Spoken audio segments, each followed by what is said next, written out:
नमस्कार, मैं विनीता कोठारी आप सभी का बीए तृतीय वर्ष गृह विज्ञान की क्लास में स्वागत करती हूँ। आज हम रेशम की प्रॉपर्टीज़ के बारे में अध्ययन करेंगे।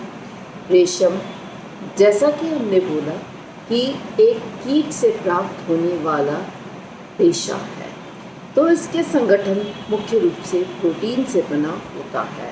इसमें कार्बन, हाइड्रोजन, ऑक्सीजन और नाइट्रोजन मुख्य रूप से पाए जाते हैं। रेशम को प्राप्त करने के लिए कीड़ों के मुख से के दो छिद्रों से लार निकलती है। एक लार सेरेनिन की होती है और दूसरी लार फाइब्रिन की होती है। सेरेनिन एक प्रकार का प्राकृतिक गोंद है और ये फाइब्रिन एक प्रकार का प्रोटीन है। इसके अतिरिक्त इसमें मोम, वसा और अत्यंत अल्प मात्रा में लवण भी पाया जाता है। जब हम सूक्ष्मदर्शी रचना और रूप का अध्ययन करते हैं तो नेकेड आइज से देखने पर हम देखते हैं कि रेशम का जो धागा है वह चिकना, कोमल और बिल्कुल शाइनिंग वाला होता है। परंतु जब हम सूक्ष्मदर्शी से इसको देखते हैं तो हम पाते हैं कि यह स्पष्ट रूप से दो रेशों को मिलकर बना हुआ दिखाई देता है, जो बीच में गोंद से सटा हुआ एक सीधी छड़ की भांति दिखाई देता है। इसकी रचना एक समान नहीं होती है और जगह जगह यह टेढ़ा मेढ़ा होता है। गोंद हटाने के पश्चात यह बिल्कुल चिकना, पारदर्शी, चमकदार और सीधी रेखा के समान दिखाई देता है। जैसा कि हम जानते हैं, रेशम दो प्रकार का होता है। तो स्वनिर्मित या जंगली रेशा जो होता है वह मोटे, खुरदरे और रुक्ष दिखाई देते हैं।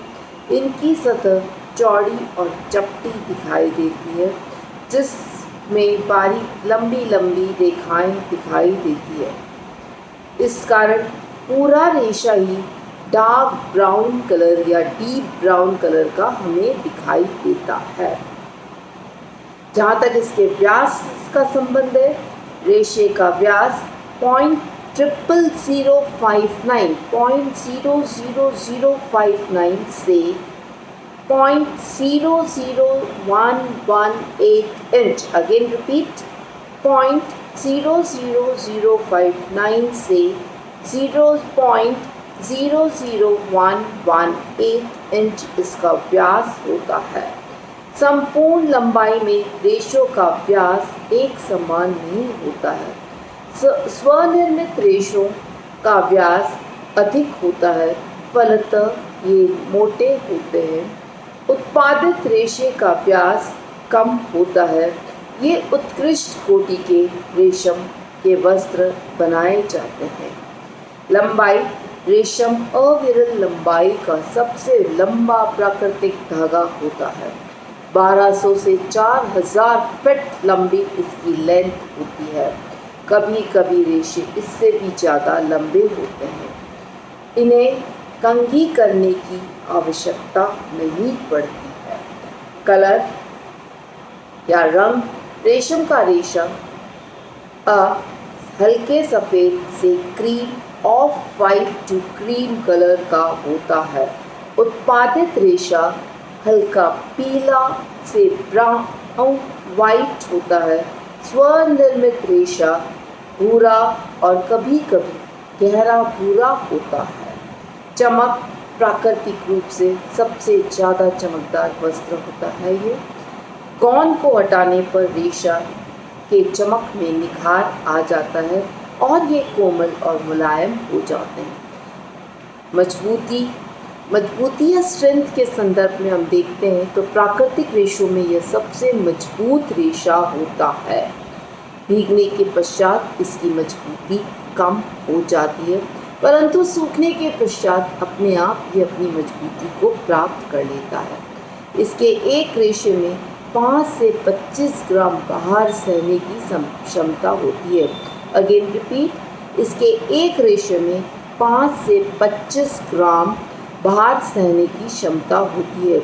अतः एक अकेला रेशा एक कोकून का समस्त भार उठा लेता है। प्रत्यास्था बहुत अधिक परंतु ऊनी रेशों की अपेक्षा थोड़ी कम। शुद्ध रेशे में प्रत्यास्था का गुण वजनी करने के कारण ज़्यादा हो जाता है। प्रतिस्कंदता रेजिलियंसी सभी प्राकृतिक रेशों से रेशम के प्रतिस्कंदता का गुण दूसरे नंबर पर आता है। प्रथम स्थान में प्रतिस्कंदता का जो स्थान है वह ऊन है, परंतु रिंकल रिकवरी धीमी गति से इसमें होती है। रेशों के कुचलने अथवा क्रश होने के पश्चात भी ये अपनी पूर्व आकृति प्राप्त कर लेते हैं, परंतु जो रिंकल रिकवरी है वह धीमी गति व देर से होती है। रेशम के रेशे को मुट्ठी में दबाकर छोड़ देने पर इस गुण को सहज परखा जा सकता है। शिकन प्रतिरोधकता प्रतिस्कंदता और प्रत्यास्था के विलक्षण गुण के कारण रेशमी वस्त्रों में सलवटें शीघ्रता से नहीं पड़ती है और इसके पश्चात ज्यों के त्यों बने रहते हैं। पहनने के पश्चात या क्रश होने के पश्चात शुद्ध रेशमी वस्त्र में शिकन प्रतिरोधकता का अधिक गुण पाया जाता है, पर वजनीकृत या वेटेड सिल्क्स जो होते हैं उसमें यह गुण कम हो जाता है, क्योंकि इनकी रेशों में धातु की एफिनिटी होती है जिससे रेशे जल्दी क्रश हो जाते हैं। कई बार स्त्री करने पर शिकन जहाँ होता है वहाँ पर हमने कई बार देखा है कि कट लग जाता है। सिकुड़नता लंबे और सीधे रेशे होने के कारण कम वस्त्र सिकुड़ते हैं। गीली अवस्था में इनकी सिकुड़न को आसानी से देखा जा सकता है और स्त्री करने के पश्चात यह दोष दूर हो जाता है।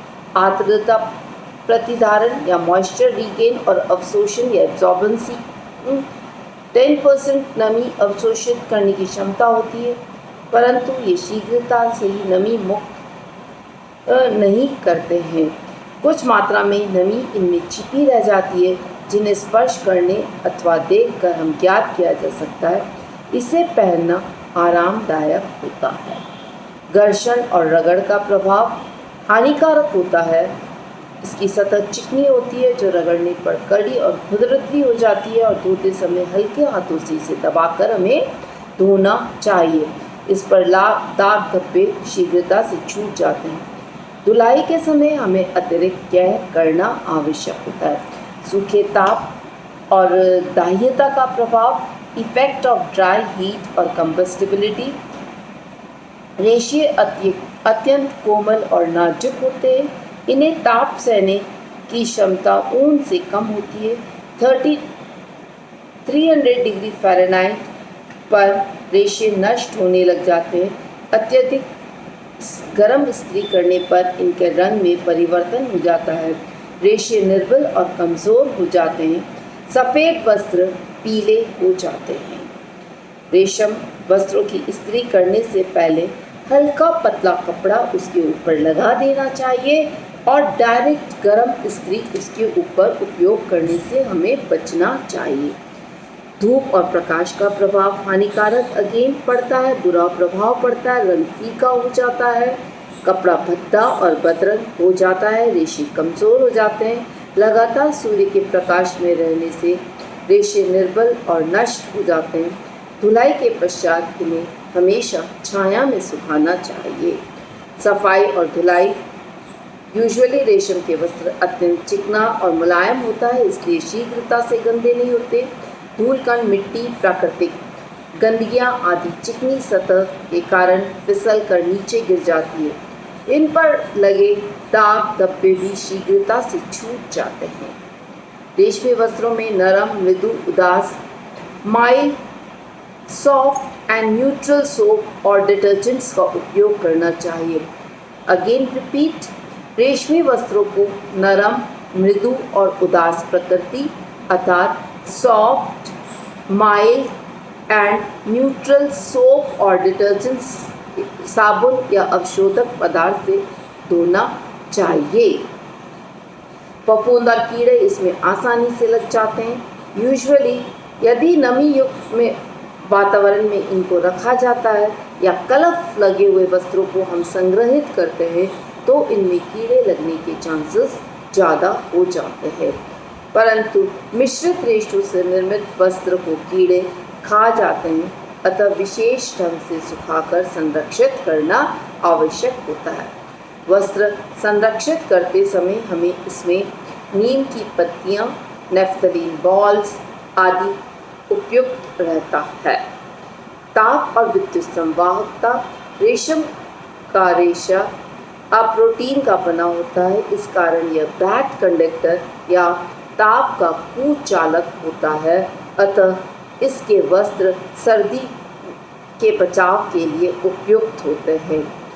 यह सर्दी के मौसम के लिए अत्यंत एफिशिएंट क्लॉथ है। गर्मी के मौसम में भी हम इसका उपयोग कर सकते हैं, परंतु बहुत कम, क्योंकि इसमें पसीना रिटेन करने की क्षमता होती है।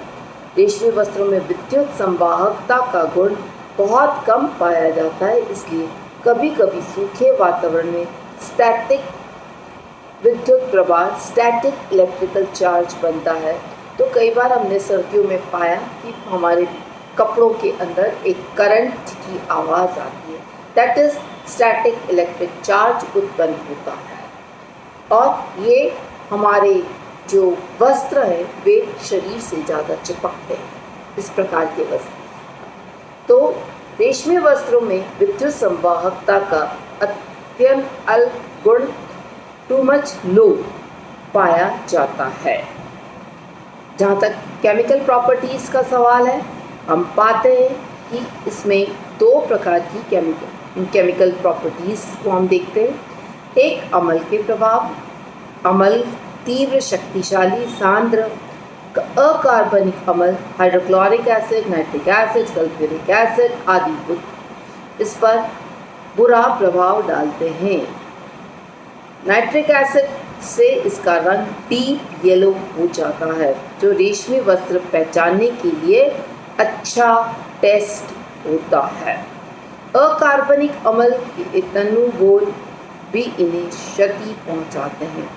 कार्बनिक अम्ल जैसे फॉर्मिक, स्टीयरिक, टार्टरिक, एसिटिक आदि एसिड्स का कोई विशेष हानिकारक प्रभाव इन पर नहीं पड़ता है, इस कारण इन्हें अम्लीय रंगों से रंगा जाता है। क्षार का प्रभाव। सांद्र एवं शक्तिशाली क्षार घोल रेशे को नष्ट कर डालते हैं, अतः इनको, जैसा हमने पहले बताया, धोने के लिए बहुत सॉफ्ट, माइल्ड और न्यूट्रल सोप्स एंड डिटर्जेंट्स का उपयोग किया जाता है।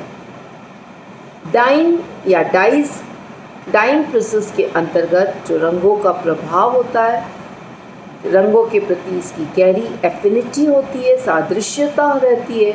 इन्हें अम्लीय, बेसिक, डायरेक्ट और अन्य प्रकार के रंगों से रंगा जा सकता है। इन पर रंग आसानी से चढ़ते और पक्के रहते हैं। सभी रंग रेशमी वस्त्रों पर खिलता है। विरंजक का प्रभाव। सिल्क के रेशों में तीव्र विरंजक जैसे क्लोरीन, सोडियम हाइपोक्लोराइड आदि नुकसान पहुंचाते हैं, इसलिए इसको माइल्ड ब्लीच हाइड्रोजन पेरोक्साइड के माध्यम से दाग धब्बे हटाने चाहिए या विरंजक के रूप में हाइड्रोजन पेरोक्साइड को यूज़ करना चाहिए। पसीने का प्रभाव। रेशमी वस्त्र पसीने का बुरा प्रभाव पड़ता है। पसीने वाले रेशों पर कमज़ोर हो जाते हैं, वही रंग फीका और बदरंग हो जाता है। अतः प्रयोग के पश्चात पसीने को अच्छी प्रकार से धो लेना चाहिए, या पसीने वाले स्थानों पर हमें डायरेक्ट वस्त्र को कांटेक्ट में न रखकर हम वस्त्रों को बचाव कर सकते हैं। तो इस प्रकार ये सभी इसकी भौतिक और रासायनिक प्रॉपर्टीज़ हैं। धन्यवाद।